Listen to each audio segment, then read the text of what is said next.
Hello friends, কে আর tour মাস্তি চ্যানেলে আপনাকে স্বাগত জানাই। আজ আমরা এই সোমনাথের ভারত সেবা আশ্রম ছেড়ে এগিয়ে যাব দমন ও ডিউ জেলার উদ্দেশ্যে।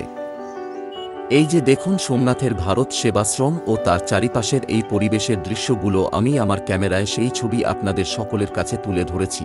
দেখুন যে কি অপূর্ব সুন্দর লাগছে, তাই না? এই যে দেখুন আমাদের বাস এই ভারত সেবা আশ্রম ছেড়ে বেরিয়ে আসছে। এখন এই বাস এখান থেকে বেরিয়ে আমাদের প্রথম সাইট সিন ডিউ ফোর্ট নিয়ে যাবে।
দেখুন যে আমাদের বাস এগিয়ে চলেছে ডিউ ফোর্টের উদ্দেশ্যে।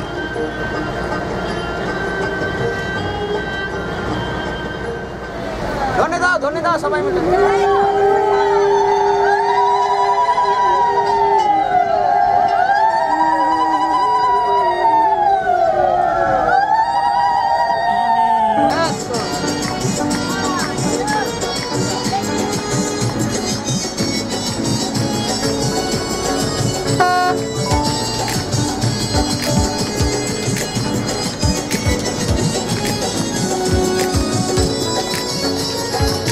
দেখুন যে আমাদের বাসের ভেতরের কিছু যাত্রীগণ কি সুন্দরভাবে গানের তালে তালে নাচানাচি করছেন।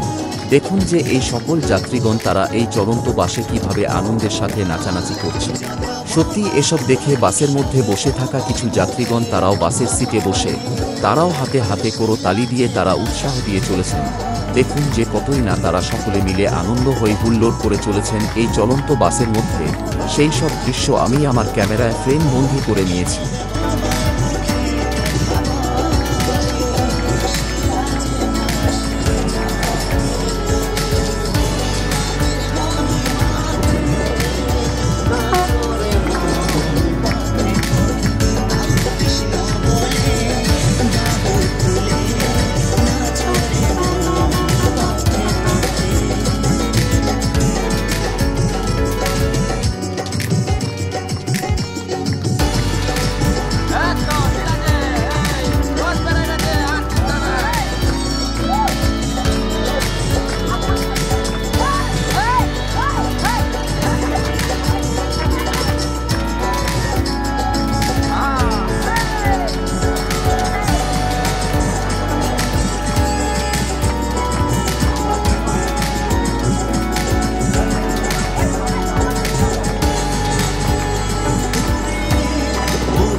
দিউ ফোর্টে পৌঁছে সেখানে গিয়ে সেখানকার প্রথম দর্শনীয় সাইট সিন দিউ ফোর্ট ঘুরে ঘুরে দেখে নিয়ে তারপর আমরা আবার দিউ জেলার আশেপাশের সাইট সিনগুলো এক এক করে ঘুরে ঘুরে দেখব।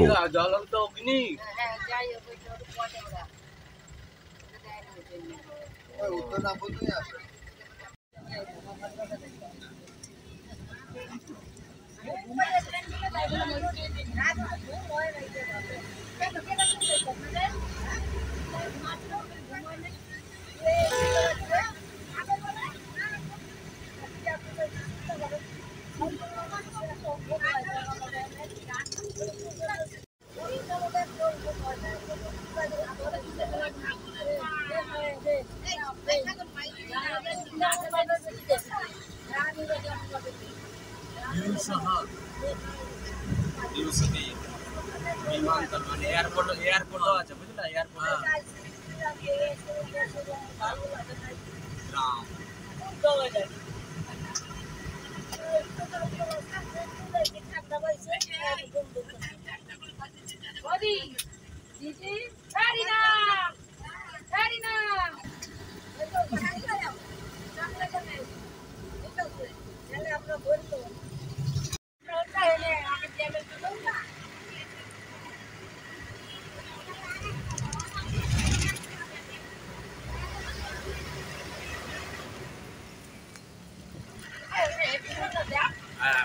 ঘাস লাগবে।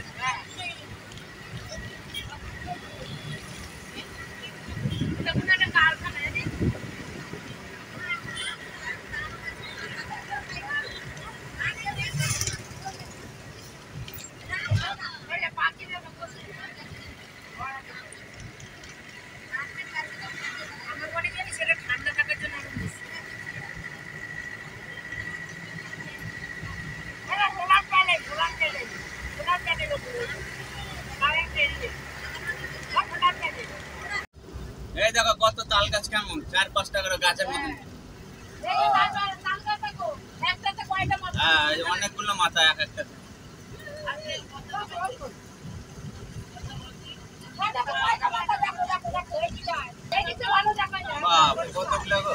তাল গাছ না,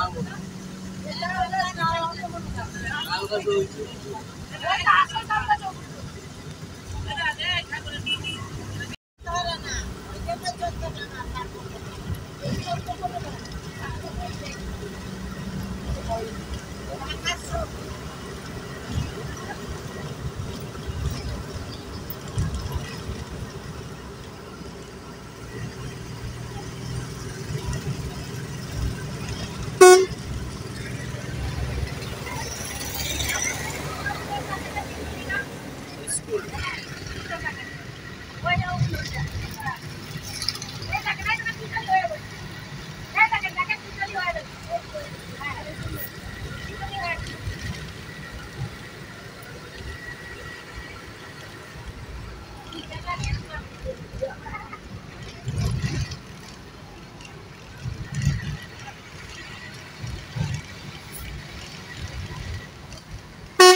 এগুলো তো চাষের ফসলই মনে লাগানো, না এগুলো চাষ করে না।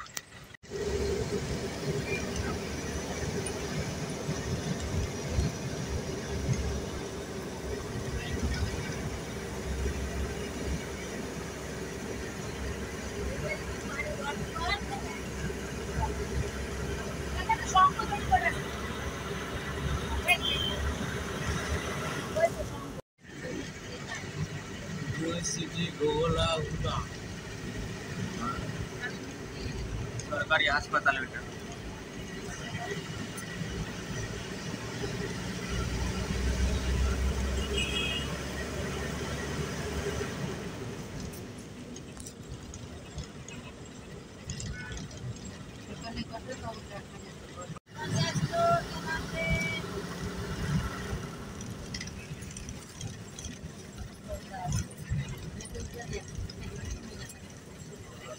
স্টপ।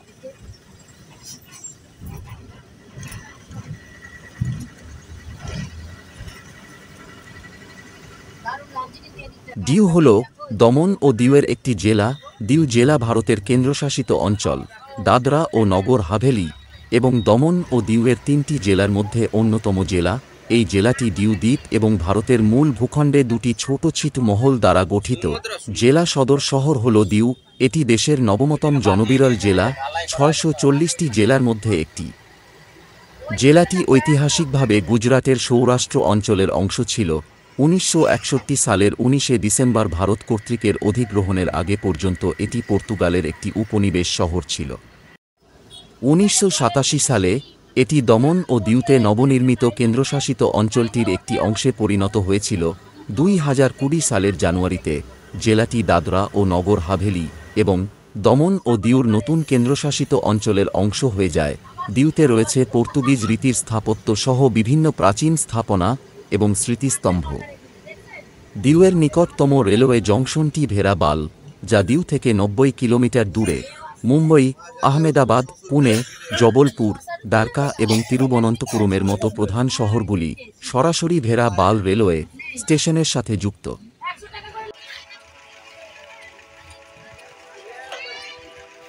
এই যে দেখুন আমাদের সকল যাত্রীগণ, তারা প্রত্যেকে একে একে এই দিউ কেল্লার ভেতরের দিকে প্রবেশ করছেন।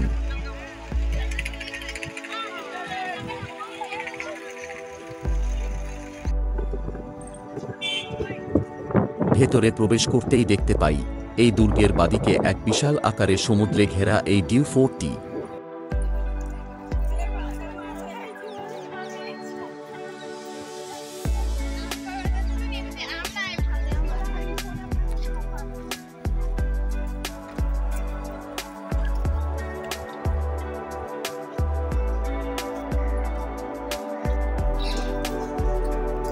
আমাদের সকল যাত্রীগণ তারা প্রত্যেকে এই রাস্তা ধরে আস্তে আস্তে এগিয়ে চলেছেন এই দুর্গের ভেতরের দিকে।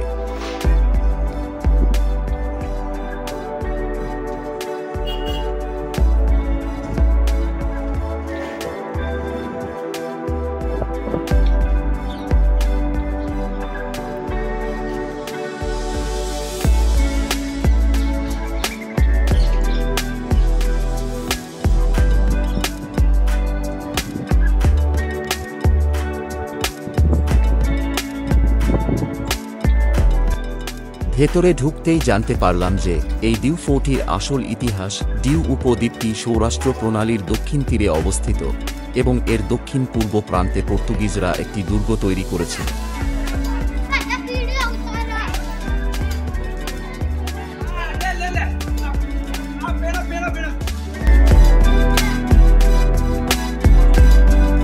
এটি 1535 সালে নুনো ডি কুন হান দ্বারা নির্মিত হয়েছিল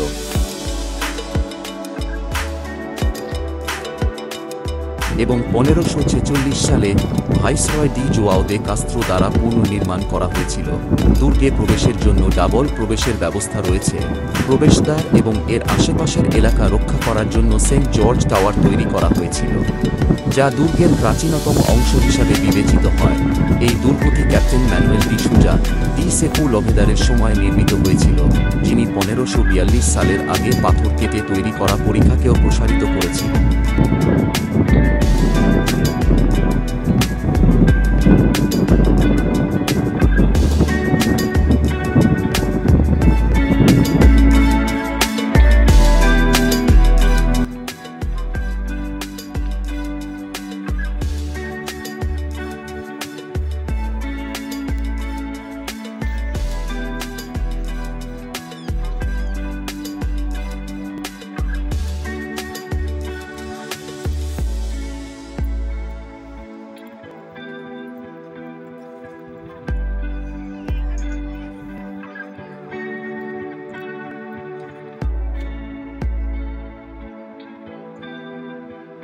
তিন দিক থেকে সাগর বেষ্টিত এই দুর্গটিকে স্থলভাগে গভীর পরিখা নির্মাণ করে নিরাপদ করা হয়েছে এবং দুর্গের নিরাপত্তার জন্য সকল দুর্গে কামান মোতায়েন করা হয়েছে। জমির সাথে সংযুক্ত দুর্গের পশ্চিম অংশে বাইরের দিকে 3টি এবং ভিতরে 4টি বুরুজ রয়েছে এবং এই দুর্গগুলির নামকরণ করা হয়েছে খ্রিস্টান সাধুদের নামে।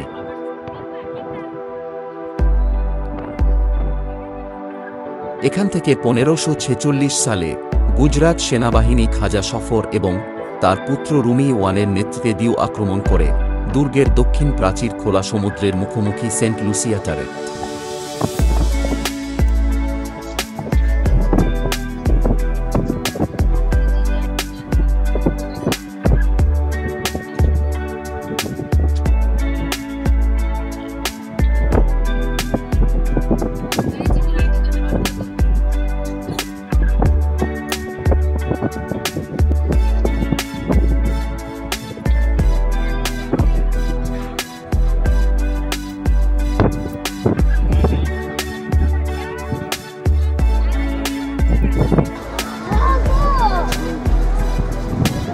1550 সালে নির্মিত দুর্গের পূর্ব প্রান্তে অবস্থিত সেন্ট লুসিয়া টাওয়ার এবং প্রধান ফটকের মাঝখানে রাজা রানী জলাধার রয়েছে, যেখানে বৃষ্টির জল সংগ্রহ করা হতো।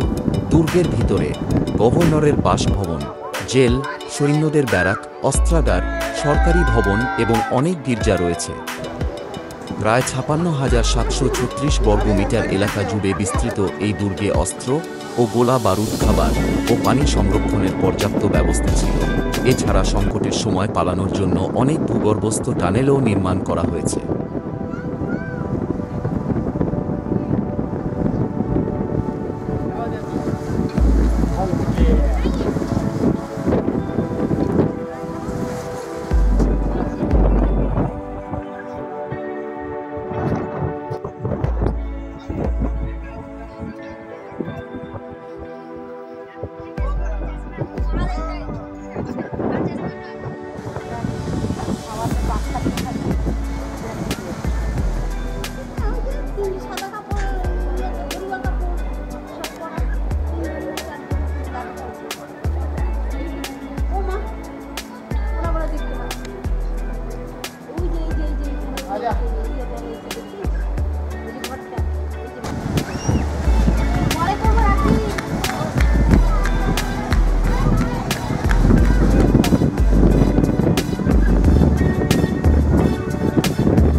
এশিয়ার পর্তুগিজ দুর্গের মধ্যে এই দুর্গটিকে সবচেয়ে গুরুত্বপূর্ণ বলে মনে করা হয়।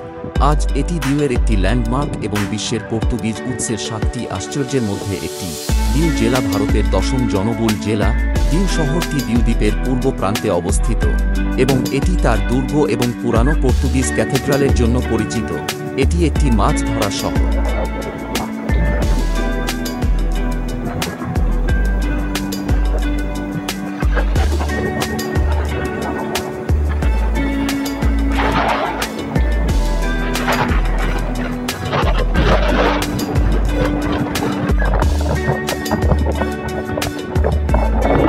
এর সাথে সাথে আপনাদের আরও জানিয়ে রাখি যে এই দিউ জেলার মূল ভূখণ্ডে ঘিরে সোমনাথ জেলার সীমান্ত ঘোঘলা গ্রামটিও দিউয়ের একটি গুরুত্বপূর্ণ অংশ বলে ধরা হয়। এই দিউ ফোর্টের সাথে সাথে আরও কিছু এখানকার দর্শনীয় স্থানগুলো হল দিউ গির্জা, সেন্ট টমাস চার্চ, নদিয়া গুহা, সেন্ট পলস চার্চ, ফোর্তিন দো মোর, পর্তুগিজ ফোর্ট, দিউ সৈকত, নাগোয়া সৈকত, ঘোঘলা সৈকত, চক্রতীর্থ সৈকত, গোমতী মাতা সৈকত এবং আরও অনেক কিছু রয়েছে দিউ জেলায়।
এখন আমরা এই ডিউ ফোর্ট ছেড়ে আস্তে আস্তে এই দুর্গের বাহিরের পথে আস্তে আস্তে এগিয়ে যাব।